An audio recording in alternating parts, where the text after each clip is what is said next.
الحمد لله وكفى وهدى وسلام على عباده الذين اصطفى أما بعد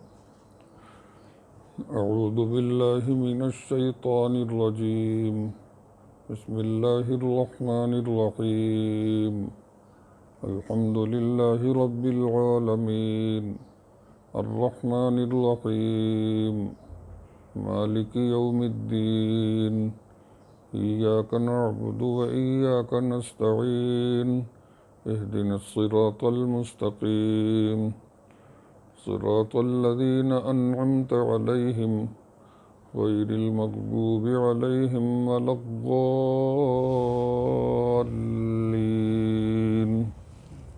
سورۃ الفاتحہ قرآن پاک کی سب سے پہلی سورت ہے، ابتدائی سورت ہے۔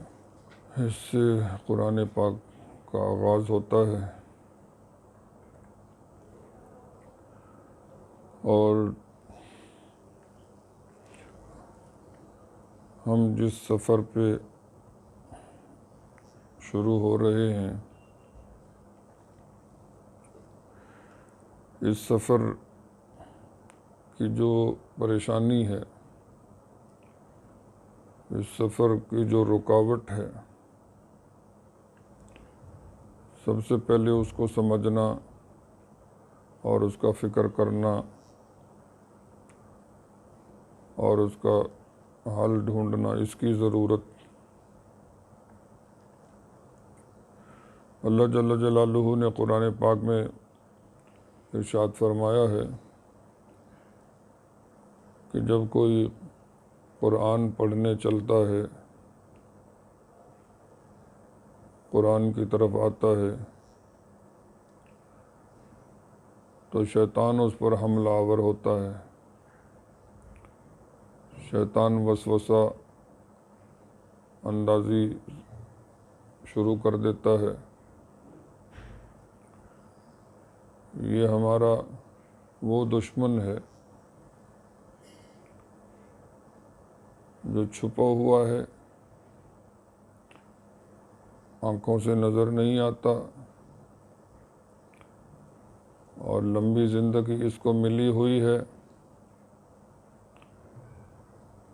اور یہ ہماری آخرت خراب کرنے پر محنت کرتا ہے، جنت سے محروم کرنے اور جہنم کا ایندھن بنانے کے لیے سارا زور صرف کرتا ہے۔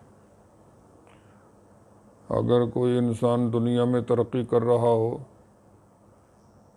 اور دنیا میں کھا پی رہا ہو، پھل پھول رہا ہو، تو اس کو اس سے کوئی تکلیف نہیں۔ ہاں، اگر کوئی جنت کی طرف جا رہا ہے، اللہ کے حکموں پر چل رہا ہے اور نیک کام کر رہا ہے، تو پھر اس کو پریشانی ہوتی ہے، پھر یہ کوششیں شروع کرتا ہے اس کو خراب کرنے کی، اور اس کے دل میں وسوسے ڈالنے کی کہ یہ کام نہ کر، اور اس کی وجہ فلاں کام کر، اس میں کوئی فائدہ نہیں ہے، اور اس میں وہ فائدہ ہے دنیاوی فائدہ۔ تو چونکہ شیطان ایک بڑا چھپا ہوا خطرناک اور اخروی دشمن ہے، انسان کی آخرت برباد کرنے کا کام کرتا ہے، اور جو قرآن کی طرف آتا ہے تو وہ دنیا کے ساتھ ساتھ وہ اپنی آخرت کی تعمیر کی طرف آ رہا ہوتا ہے، آخرت کی خوشحالی کامیابی حاصل کرنے کی طرف جا رہا ہوتا ہے، آخرت کی ناکامی، آخرت کی ذلت، آخرت کی رسوائی بربادی سے بچنے کی طرف جا رہا ہوتا ہے۔ تو شیطان اس پر حملہ آور ہوتا ہے۔ تو اللہ تعالیٰ نے فرمایا جب بھی تو قرآن کی طرف آئے تو سب سے پہلے شیطان کو سمجھ، اور شیطان سے بچاؤ کے لیے فکر کر اور انتظام کر۔ اس شیطان سے بچنے کے لیے ہم کر کیا سکتے ہیں؟ یہ بہت ہی بڑا، بہت ہی خطرناک دشمن ہے، مرتا بھی نہیں ہے، نہ گولی سے مرتا ہے، نہ ڈنڈے سے مرتا ہے، لمبی زندگی اس کو ملی ہوئی ہے۔ تو اس بڑے خطرے سے بچنے کے لیے ہم یہی کر سکتے ہیں کہ اللہ کی پناہ میں آ جائیں، اللہ سے پناہ مانگ لیں۔ قرآن پاک میں اللہ تعالیٰ نے یہ بھی فرمایا ہے کہ قرآن پڑھنے کے علاوہ اور بھی کوئی بڑا موڑ ہو، اور بھی کوئی مقام ایسا ہو جس میں شیطان کا حملہ تمہیں محسوس ہو رہا ہو، تو پھر تم اللہ کی طرف متوجہ ہو جاؤ اور اللہ کی پناہ ڈھونڈنے لگ جاؤ کہ اللہ کی پناہ میں کسی طرح آ جائیں۔ اگرچہ یہ شیطان بڑا طاقتور ہے، بڑا لمبی عمر والا ہے، لیکن اللہ کے مقابلے میں تو یہ کچھ نہیں ہے۔ چنانچہ قرآن پاک میں اللہ تعالیٰ نے فرمایا ہے وَإِمَّا يَنزَغَنَّكَ مِنَ الشَّيْطَانِ نَزْغٌ فَاسْتَعِذْ بِاللَّهِ مِنَ الشَّيْطَانِ الرَّجِيمِ۔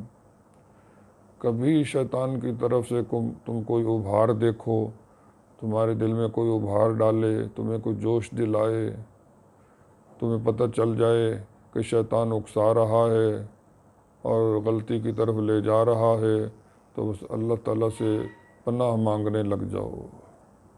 اللہ بچا سکتے ہیں، اللہ کے لیے کوئی مشکل نہیں اس سے بچانا، اس کو روکنا۔ قرآن پاک کے بارے میں فرماتے ہیں فَإِذَا قَرَأْتَ الْقُرْآنَ فَاسْتَعِذْ بِاللَّهِ مِنَ الشَّيْطَانِ الرَّجِيمِ۔ جب تو قرآن پڑھنے کی طرف آئے تو شیطان کے شر سے اللہ کی پناہ طلب کرو۔ چنانچہ جب بھی قرآن شروع کرتے ہیں، تلاوت شروع کرتے ہیں، تو قرآن کی تلاوت کا ادب ہے پہلے تعوذ، یعنی اعوذ باللہ من الشیطان الرجیم پڑھا جائے۔ اس کا معنی ہوتا ہے اعوذ، میں پناہ لیتا ہوں، باللہ، اللہ کی، من الشیطان، شیطان سے، اس کے شر سے، الرجیم، وہ شیطان جو مردود ہے، جو اللہ کے دربار سے نکالا ہوا ہے۔ اللہ جل جلالہ نے اس کو اپنے دربار سے نکالا ہوا ہے۔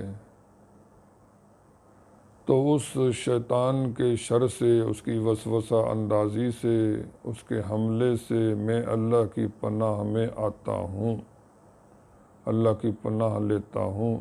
ظاہر ہے کہ جو اللہ کی پناہ میں آ جائے گا، اللہ کی حفاظت میں آ جائے گا، اس پر شیطان کا کوئی حملہ کارگر نہیں ہو سکتا، اور شیطان کا کوئی داؤ اس پر نہیں چل سکتا، اور شیطان اس کو کوئی نقصان نہیں پہنچا سکتا۔ اللہ تعالی ہم سب کو اپنی پناہ عطا فرمائے، اپنی پناہ میں رکھے، شیطان کے شر سے ہمیں محفوظ رکھے، اور ہمارا یہ سفر خوشگوار ہو، اور ہمیں اس میں کامیابی نصیب ہو۔